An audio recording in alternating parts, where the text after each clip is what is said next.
Okay, welcome to most of you here.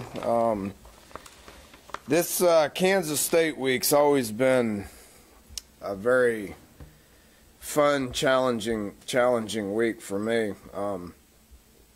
Just knowing as much as I know about Coach Snyder, it's always been very challenging, but I've always been admired his work and how he's ran his programs going back to when I grew up watching the University of Iowa. He was at the University of Iowa and then transferred over to Kansas State and just watched him build that thing from the ground up.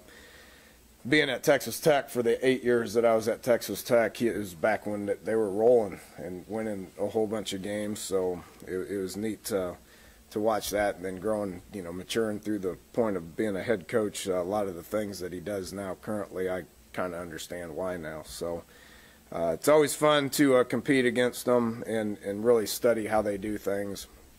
And this year is no different. It still looks, when you put on the video, it looks like a very competitive football team, without a doubt, competitive football team. If you look at it, they're sitting at 3-0, got Oklahoma State beat at Oklahoma State, didn't quite finish that game, had TCU beat, was up 10 late in the game, and didn't quite get that finished, but was right there being able to do so.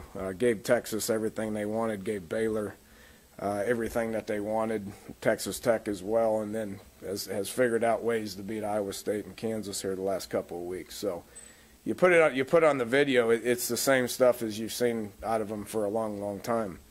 Very well coached, very disciplined football team.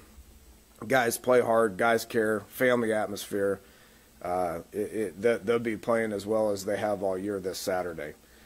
Just being senior day, last regular season game, and all that. Offensively, I've studied them all year based on us, kind of doing some different things with our offense, quarterback, run game stuff, run game in general. We've watched them a good bit this year on our side. And then this week, obviously, going through and watching a lot of the defense and the special teams. It looks a lot like it has over the last couple of years. So same stuff, very well coached, very disciplined. Guys play hard, try hard, do what you got to do to be able to be successful. It starts with their quarterback. They've had lots of issues with the injuries, which is just a part of the game. You got to deal with it. Nobody knows that more than they do. But Huebner's a good player, big kid that keeps getting better and better. Is very tough. Knows how to score. Guy scored 20, is responsible for 22 touchdowns. So he's kind of what makes them go.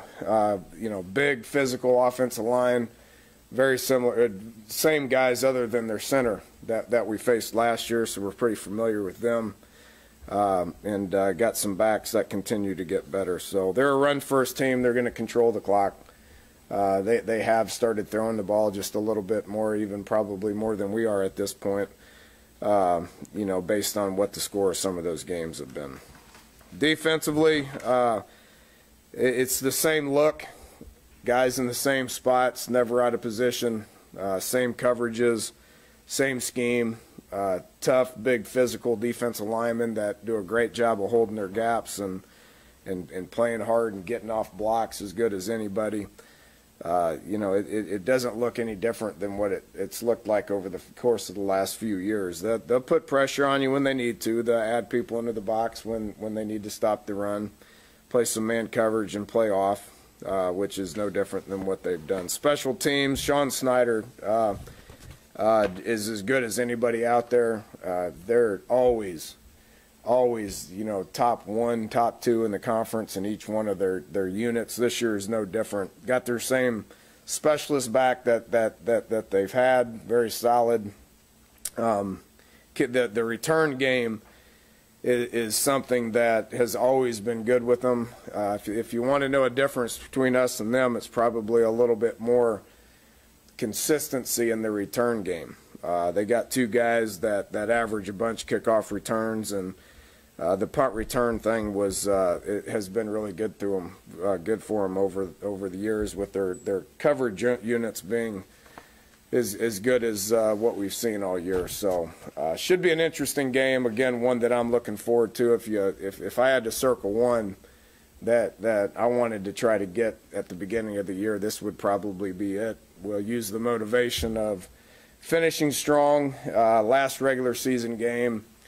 Out of the respect that I got for Coach Snyder and his program and how he's doing things, this is one that we haven't got here in the last few years, and it's important for us to be able to do so. So with that, we'll take some questions. Dana, did you kind of hint that as you've been looking to implement more quarterback runs this season specifically, that you looked at Kansas State, maybe not to borrow ideas, but maybe just to see some different things? Yeah, we did. And like I mentioned a minute ago, throughout when we're trying to study our opponent, who have they played? And we've had crossover with these guys a lot. So there's, we're in the past, and we will reevaluate things here next week and in 2 weeks, getting ready for the bowl game, and then obviously moving forward, trying to figure out what we got to do to be successful and make some people happy.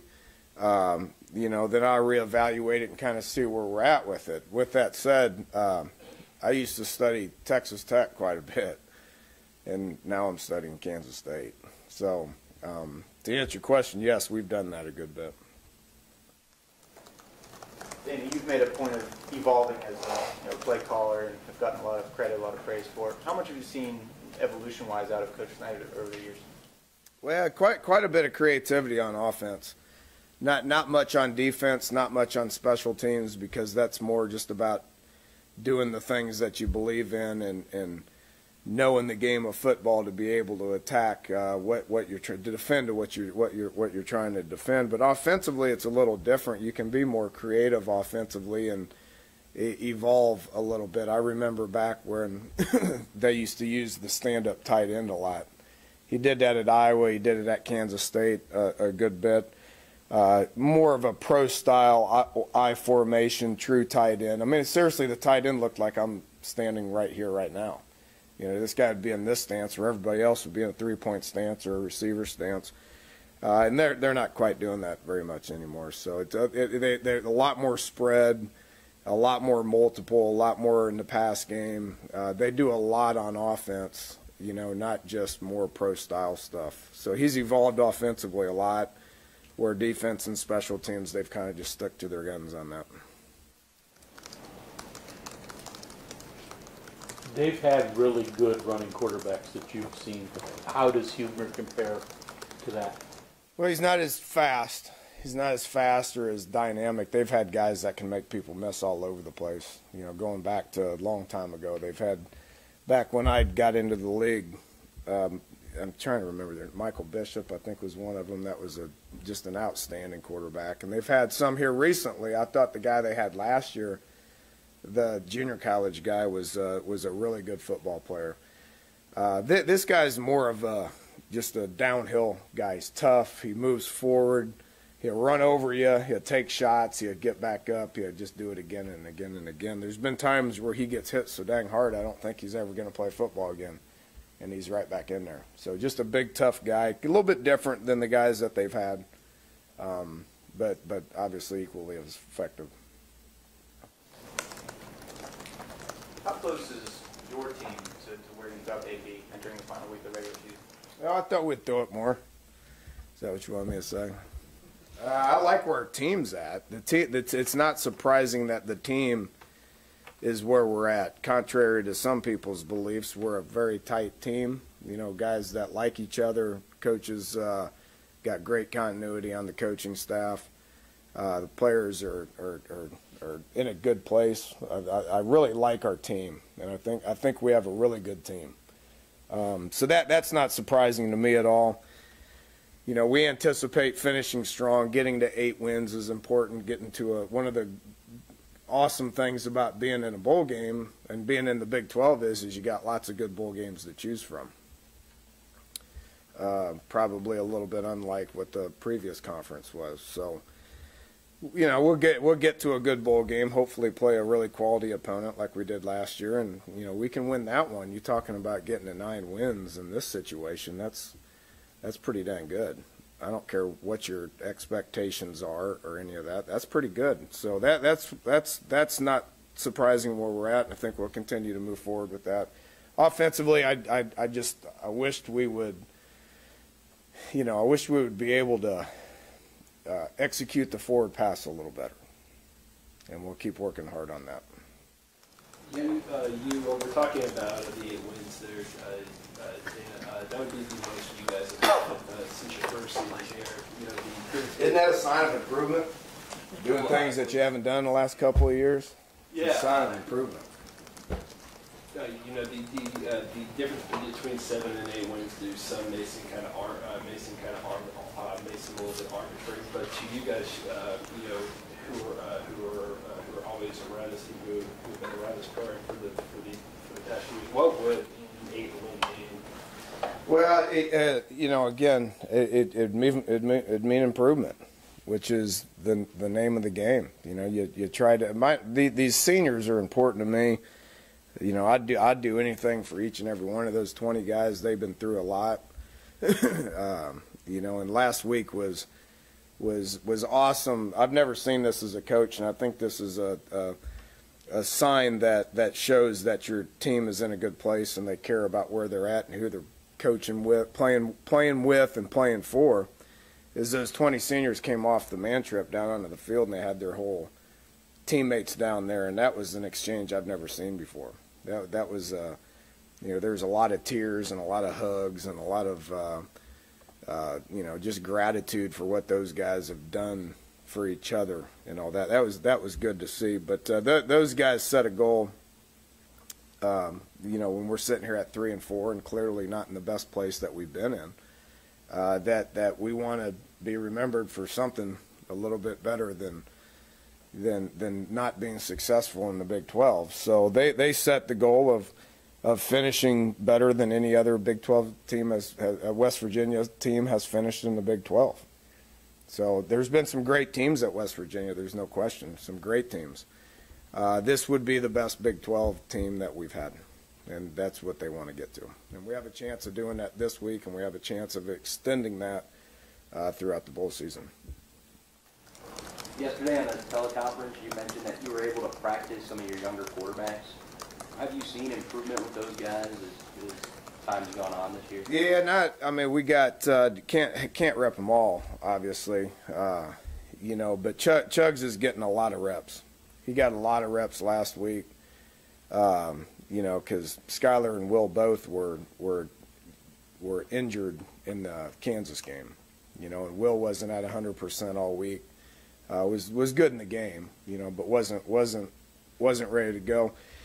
And Skylar's been, he's been kind of touch and go. He doesn't have as much zip on the ball, and there's a reason for that. But he's a competitor, and he's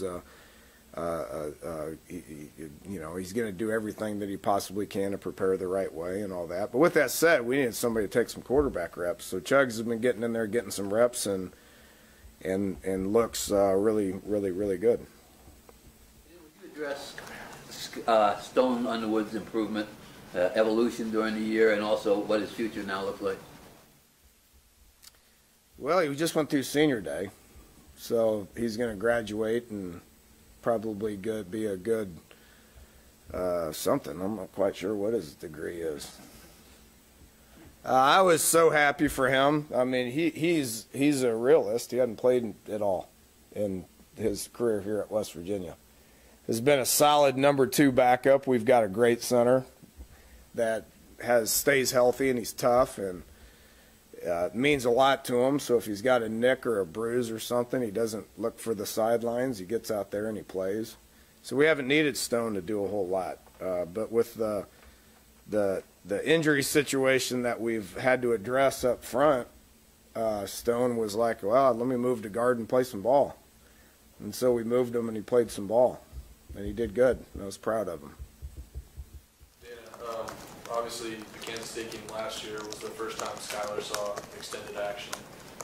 What do you remember about where he was at then, and compared to how far he's come? Yeah, we studied that a good bit, and I remember, I vaguely remember it, but I remembered him going in and playing well. Clint wasn't in a great spot at that point in the season. And we didn't play very good. We had 3 points at halftime. And then Skyler went in there, and I specifically remember this. I looked at him, I said, "You ready to go?" And he said, "Yeah, man, let's go. Let's do this." And I said, "All right, get in there and run the offense." And he went in there and took us down and scored. And I thought he played good enough that day for us to beat Kansas State. We didn't play the whole game offensively, clearly. And then we gave up some stuff in the pass game by that Lockett kid who we could never stop in 3 years. So they beat us, but I thought Skyler did his part in that situation as a backup quarterback. He's continued to progress from then. He knows more about the offense, more about the running game. We're using him more in the running game. And I feel like he'll continue to improve as well. Dana, different topic. You got a lot of construction going on around here. Your thoughts on what facilities mean for your program, and what's sort of next on your wish list? A lot of construction. What do you mean by that? Well, I mean, the stadium's getting a lot of construction, renovations. Practice field's done. You're getting your new game field. Yeah, I'm not quite sure what's going on in the stadium, to be honest with you. I honestly don't, and I'm not, being facetious in any way. But that doesn't affect my world. That's an administration world, and I know they've put a lot of time and resources into making that better. And I know the Coliseum's kind of going through some of the same stuff where you don't address anything for 3 decades. It's going to catch up to you. But I know these practice fields are getting done. They look really good. They're not quite done yet, and we can't get on them yet. But and then the next step is the flat and the crown. Well, that affects us because we actually play football on that right there, and so that's the next step. It's critical. I mean, most of you guys, not everybody, because a lot of you guys don't travel, or most of you guys travel, a few of you guys don't, but you should see some of the facilities of the teams that we're playing. Not only from a recruiting perspective, but from a player development perspective. Guys coming in the building and having what they need in order to develop as a student athlete. That's very important. And I've always said from day one, if you just give us somewhere where we can practice the right way and meet the right way and lift the right way and study the right way and eat the right way, then you got a chance to develop them the way what you want to. And we're getting closer to having that done. Next step, training room. Next step's training room. Whether that happens a year from now or 2 years from now, there's funds issues and everybody's got issues. But why is that important? Well, because your players got to go down there and they got to have top-notch facilities in order to get treated and for their body to be physically the way it needs to be from a health perspective.